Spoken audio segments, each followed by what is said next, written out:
आखिर क्यों फोड़ी भगवान विष्णु ने शुक्राचार्य की आंख। नमस्कार दोस्तों। जब राजा बलि ने स्वर्गलोक पर अधिकार कर लिया, तब गुरु शुक्राचार्य के निर्देशन में एक महान यज्ञ का आयोजन किया। देव इच्छा से भगवान विष्णु वामन रूप में यज्ञ में पधारे तथा बलि से दान की कामना की। और वामन भगवान ने राजा बलि का गुणगान करते हुए कहा, राजन, हिरण्यकश्यप के पुत्र प्रहलाद जी हुए, जो बड़े विष्णु भक्त हैं। उन्हीं प्रहलाद जी के पुत्र आपके पिताजी थे, जिन्होंने स्वयं ही अपने मस्तक का दान करके इंद्र को संतुष्ट किया था। राजन, आप उन्हीं महात्मा विरोचन के पुत्र हो। आपने इंद्र को भी जीत लिया है। आपकी ख्याति दान करने वाले के रूप में है। मुझे ज्यादा कुछ नहीं, बस 3 पग भूमि दे दो। राजा बलि ने कहा, बस इतनी सी बात है, आप कुछ और मांग ले। वामन देव ने कहा, मुझे कुछ और नहीं चाहिए, बस 3 पद भूमि दे दो। राजा बलि के गुरु शुक्राचार्य वामन देव को पहचान गए। उन्होंने बलि को सचेत करते हुए कहा, यह साक्षात भगवान विष्णु हैं। आप इन्हें जमीन देने से मना कर दें। इनके छल में आने से आपका सर्वस्व चला जाएगा।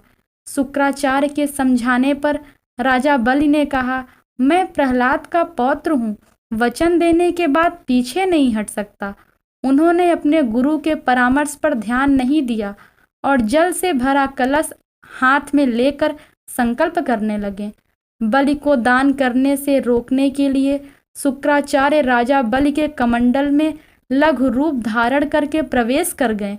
इससे कमंडल से जल निकलने का मार्ग बंद हो गया।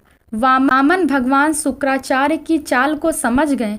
भगवान वामन ने अपने हाथ में रखे हुए कुशा को कमंडल में ऐसे रखा कि शुक्राचार्य की एक आंख फूट गई। शुक्राचार्य छटपटाकर कमंडल से निकल आए। कलश से जलधारा बह निकली।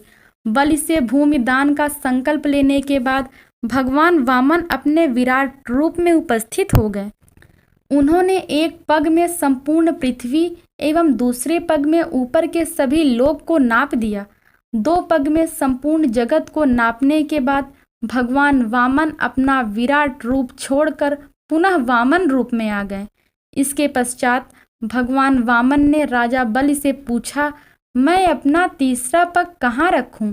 यदि तुम अपने संकल्प से विमुख होते हो तो तुम्हें नरक का भागी होना पड़ेगा। राजा बलि ने अपना मस्तक उनके सामने रखते हुए कहा, हे प्रभु, आप इस पर अपना तीसरा पग रख दें।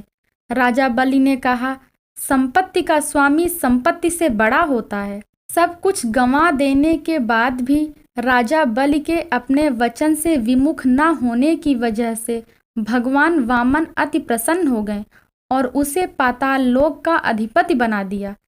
इंद्र को उसका राज्य वापस दिला दिया, लेकिन शुक्र तभी से एकाक्षी हुए। धन्यवाद दोस्तों। वीडियो पसंद आई हो तो चैनल को लाइक और सब्सक्राइब करें तथा कमेंट बॉक्स में अपनी राय अवश्य दें। Thank you.